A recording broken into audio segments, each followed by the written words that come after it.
Hi guys, welcome back to Chandu Dhanu vlogs.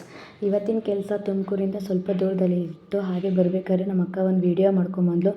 ನಾನು ಅವಳಿಗೋಸ್ಕರ weight ಮಾಡ್ತಾ ಕೂತಿದ್ದೆ. ಈ ಪ್ಲೇಸ್ ಏನೋ ಒಂಥರ ಪೀಸ್ಫುಲ್ಲಾಗಿ ಕಾಣಿಸ್ತು. ಆ ನೀರು, ಆ ಬಾತುಕೋಳಿಗಳು ನನಗಂತೂ ತುಂಬ ಇಷ್ಟ ಆಯಿತು. ನೋಡೋಕೆ ಒಂಥರ ಖುಷಿ ಅನ್ನಿಸ್ತಾ ಇತ್ತು. ಅದಕ್ಕೆ ಒಂದು ವೀಡಿಯೋ ಮಾಡಿಕೊಂಡೆ. ಅಷ್ಟರೊಳಗೆ ಅಕ್ಕ ಕೂಡ ಬಂದು ಡೈರೆಕ್ಟ್ ನಾವು ಕೆಲಸದ ಹತ್ರನೇ ಹೋದ್ವಿ. ಈ ಥರ ರೆಡಿಯಾಗಿದ್ದೆ ನಾನಂತೂ ಕೆಲಸದ ಹತ್ರ. ತುಂಬ ಚೆನ್ನಾಗಿ ಕಾಣಿಸ್ತಿದ್ದೀನಿ ಅಂತ ನನಗೆ ಅನ್ನಿಸ್ತು.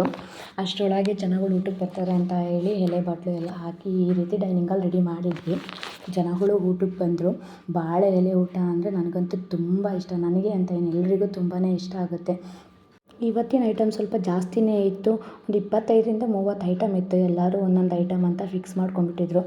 ನಮ್ಮ ಹುಡುಗರಂತೂ ವೀಡಿಯೋ ಮಾಡಬೇಕಾದ್ರೆ ಅಕ್ಕನ ಮುಖ ತೋರಿಸ್ಬೇಡ, ನಮ್ಮ ಮುಖ ತೋರಿಸ್ಕೊಂಬೇಡ ಅಂತ 100 ಸರಿ ಹೇಳ್ಬಿಟ್ಟಿದ್ದಾರೆ. ಅದನ್ನಂತೂ ಅದು ಏನು ಕೇಳಿದ್ರೆ ಏನೋ ಒಂದೇ ಗೊತ್ತಿಲ್ಲ. ಆದರೂ ಪಾಪ ಶ್ರಮಪಟ್ಟು ಕೆಲಸ ಮಾಡಿದ್ದಾರೆ ಹುಡುಗರು. ನಮ್ಮ ಅಕ್ಕ ಅಂತೂ ವೀಡಿಯೋ ಮಾಡೋದ್ರಲ್ಲಿ ಫುಲ್ ಬ್ಯುಸಿಯಾಗಿದ್ದಾಳೆ.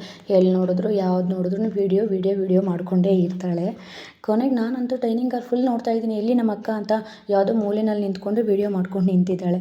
ಹೋಗಲಿ ಬಿಡು, ಅವಳು ವೀಡಿಯೋ ಮಾಡೋದ್ರಲ್ಲಿ ನಾನು ಇರ್ತೀನಲ್ವ ಅಂತ ಹೇಳಿ ಸ್ವಲ್ಪ ಖುಷಿ ಆಯಿತು. ಹಾಗೆ ನಾನು ಮೊಸರು ಬಡಿಸೋದು ಕೂಡ ವೀಡಿಯೋ ಕ್ಯಾಪ್ಚರ್ ಮಾಡ್ತಾಯಿದ್ಲು. ಅವಳು ವೀಡಿಯೋ ಮಾಡ್ತಾಯಿದ್ದಾಳೆ ಅಂತ ನನಗೆ ಗೊತ್ತಾಯಿತು. ಅದಕ್ಕೆ ಕಿರ್ಗಣ್ಣಗೆ ನೋಡಿ ಸ್ಮೈಲ್ ಕೊಟ್ಟೆ ನಾನು. ಇದಾಗಿತ್ತು ಇವತ್ತಿನ ವ್ಲಾಗ್. ಇಷ್ಟ ಆದರೆ ಲೈಕ್ ಮಾಡಿ. Thank you.